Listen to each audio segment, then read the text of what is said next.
Hey guys, I never thought I would be posting something like this, but the events of the past few days have been so bizarre that I just had to share. Brace yourselves for a roller coaster of emotions. I, 27F, usually work from home and frequently babysit my brothers, 33M, and sister-in-law's kids.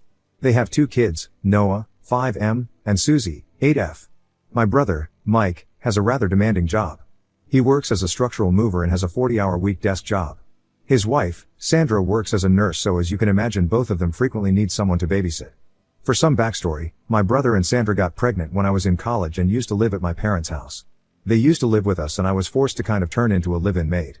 My mom, who also had a job at that time, would tell me that since I was free after my classes, the least I could do for the family was look after my brother's kids. My dad didn't like it, but my mom never gave me a choice. I thought I had to look after the kids for only 5 hours until my parents were back home, but as days passed, my mom would continue to ask me to bathe the kids, feed them, or put them to sleep even when she was back home.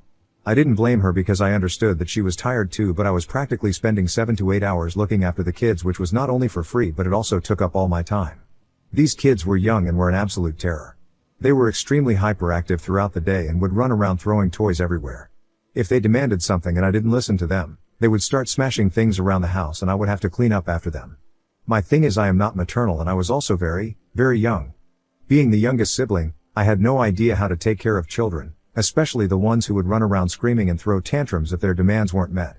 Obviously, I would protest several times to my brother, but he would also tell me that I was always at home and I had nothing better to do anyway. This started to affect my studies as I was too tired to complete my assignments after putting the kids to bed to do any work. One evening, I had a very important assignment to submit, but Noah and Susie wouldn't leave me alone. They would mess with my books or laptops if I took my attention away from them. I requested them several times to give me 1 hour alone tops, and I put on their favorite kids show to distract them, but Noah started throwing things at my face, like the remote or the pillows on the couch. This would make Susie giggle and in turn entourage Noah to continue with this behavior. I would firmly tell him no, put whatever he threw out of his reach, and try to gently explain that we don't throw things. But Noah continued until he threw his drinking mug on my laptop. This spilled water all over the place and my laptop was rendered useless. I couldn't believe the extent of the chaos that unfolded in a matter of seconds. Frustration and exhaustion reached their peak, and I found myself on the verge of tears. This wasn't just a mere inconvenience anymore, it was affecting my academic life and my personal belongings. Desperate to salvage my assignment and maintain my sanity, I took a deep breath and gathered them around, trying to be as composed as possible, and explained how important my studies were and the consequences of their actions. Noah remained defiant, continuing to throw things at my face.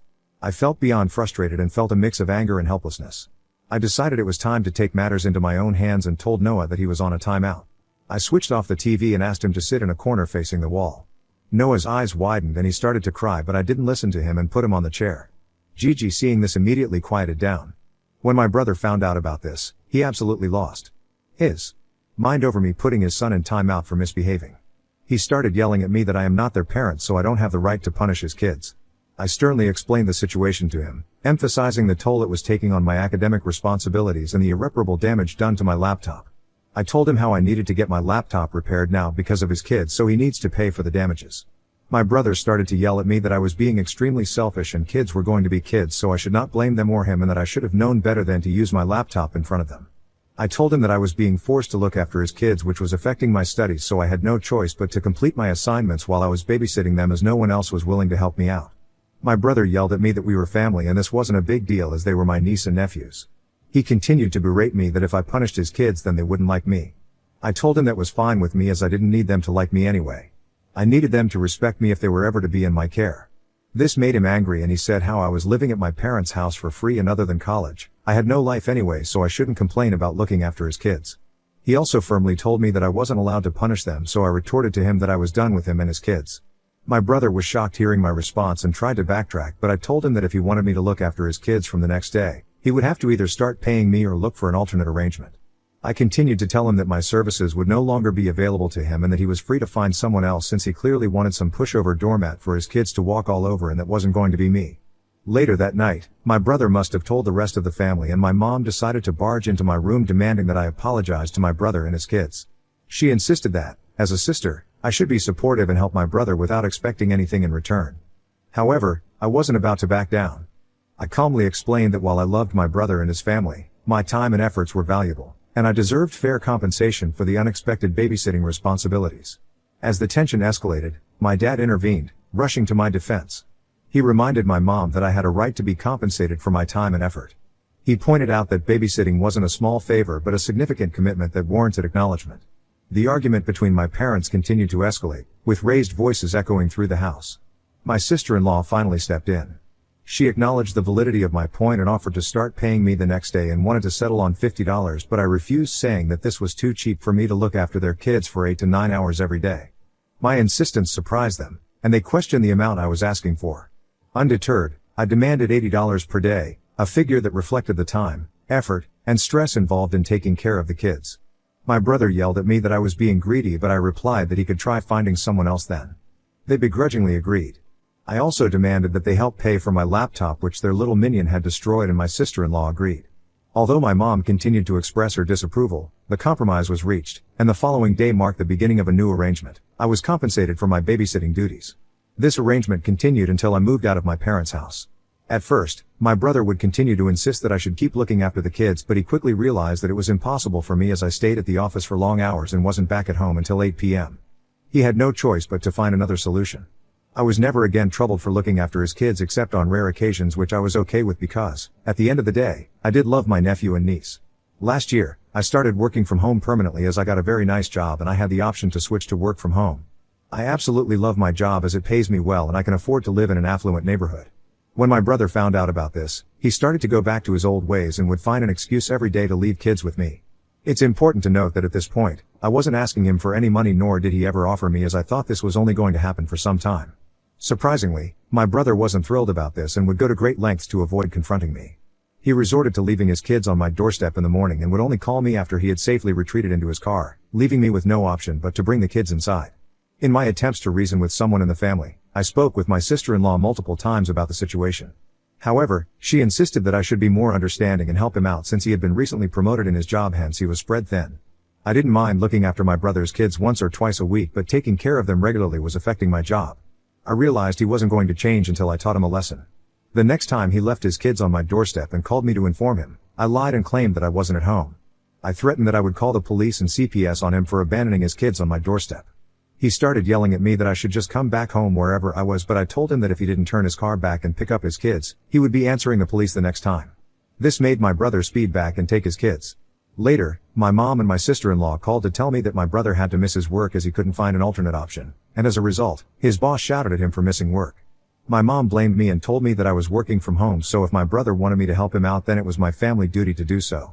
I retorted back to her that if she wanted to play this game, then she should look after his kids because she was retired now and stayed at home the whole day. This seemed to shut my mom up. My sister-in-law told me that she was ready to start paying me like old times, but I told her that this time she would have to pay $100 instead. We bickered, but ultimately she agreed. Since then, I have continued to look after his kids only after my brother pays me up front.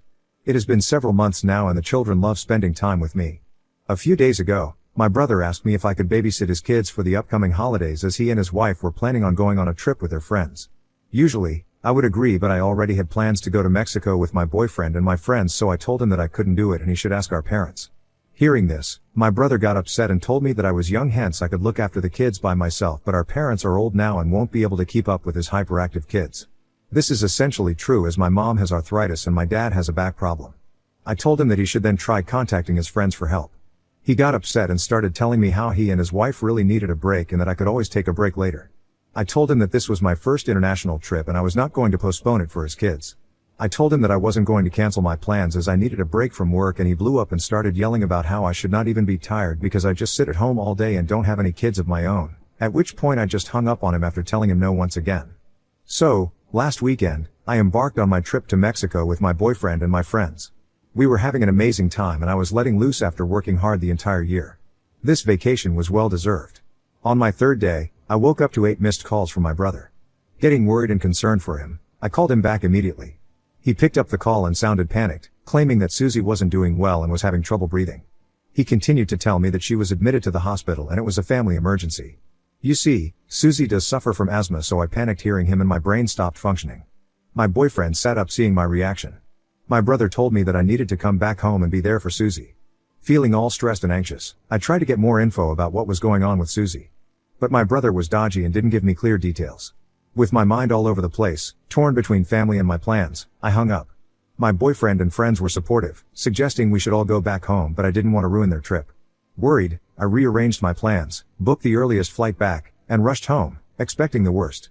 Throughout the flight home, I tried calling my parents, but they didn't pick up my calls. It was still early morning for them, so I figured they might be sleeping. I asked my brother to come pick me up from the airport, and he immediately agreed. Upon my return, I found my brother waiting at the airport, looking sheepish and nervous. I asked him to drive me straight to the hospital so I could see Susie for myself and be there for her. He hesitated before finally admitting that there was no emergency. Instead, he dropped the bombshell that he and his wife were going on their trip with their friends as he had told me before, and he needed me to babysit their kids. I demanded an explanation, my voice edged with frustration and disappointment. He stammered, trying to justify his actions by saying he thought I wouldn't come back if he told me the real reason. His feeble excuse only fueled my anger.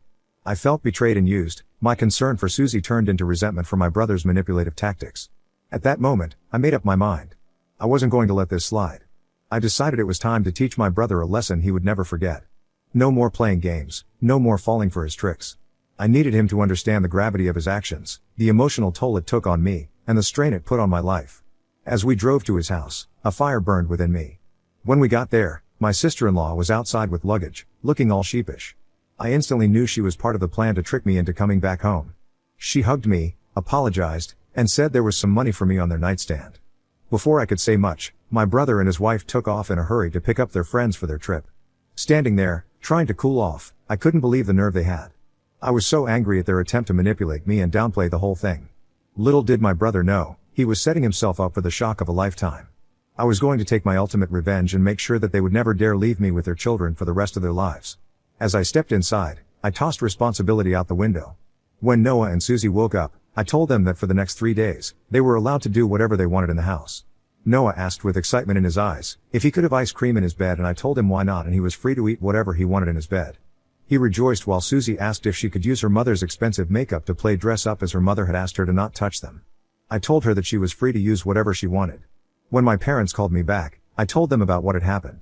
My parents had no idea about this and were shocked that my brother had gone to such lengths to force me to babysit his kids. I told them that I had a plan to teach my brother a lesson because of this. My mom curiously asked me what it was, and I told them of my plans to let the kids do whatever they wanted to do at home. Immediately my mom told me that this was a bad idea and I shouldn't do this to my brother. But my dad, who was clearly angry with my brother, encouraged me to do whatever I wanted to teach him a lesson. I assured my parents that I would allow the kids to do only harmless things but would never put them in any danger whatsoever.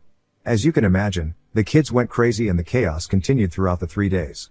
Noah, fueled by excitement, attempted to turn the living room into his personal soccer field. His kicks and throws sent objects flying, and the sound of breaking echoed through the house. Meanwhile, Susie and I tried our hands in baking. For the 3 days, I felt like a child among them and let them do whatever they wanted to do. I watched them with a mix of amusement and satisfaction every time they did something that they would otherwise never be allowed to do. Clearly, they are having the time of their lives while the house, once orderly and clean, is turned upside down. This was my revenge, and it was sweet.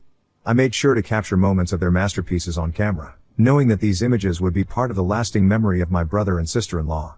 The day my brother and his wife returned, they were completely shocked to see what had happened to the house. Their expressions went from shock to disbelief as they surveyed the aftermath. The once neat and orderly home had transformed into a realm of creative disorder. My brother and his wife went ballistic, shouting at me, and demanding an explanation for the chaos they walked into. "Brother, what the hell happened here? Why is everything in shambles?"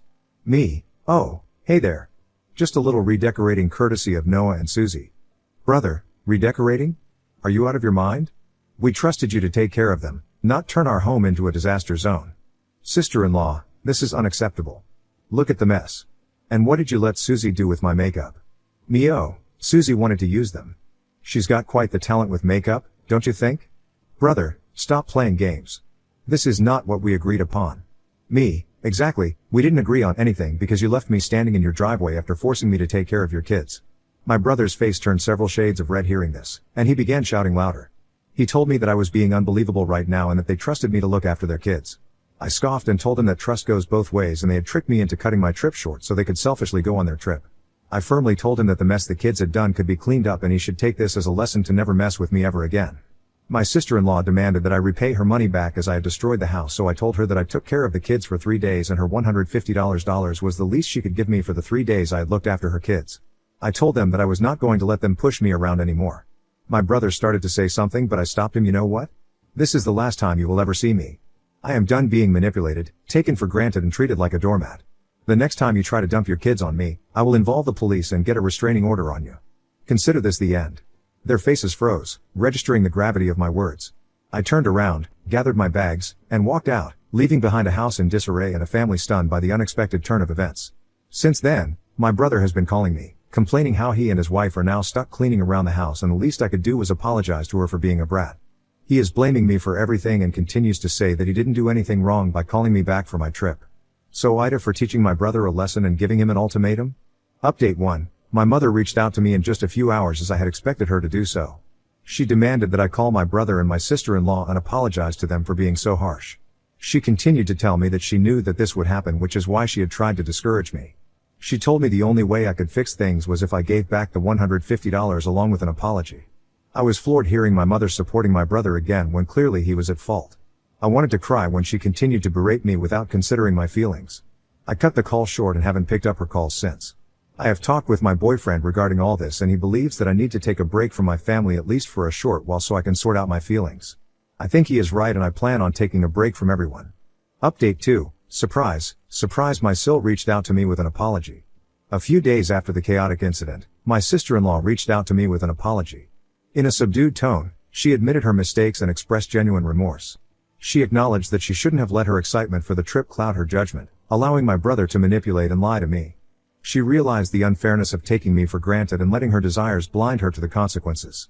Understanding the gravity of the situation, she offered a sincere apology, recognizing the impact of their actions.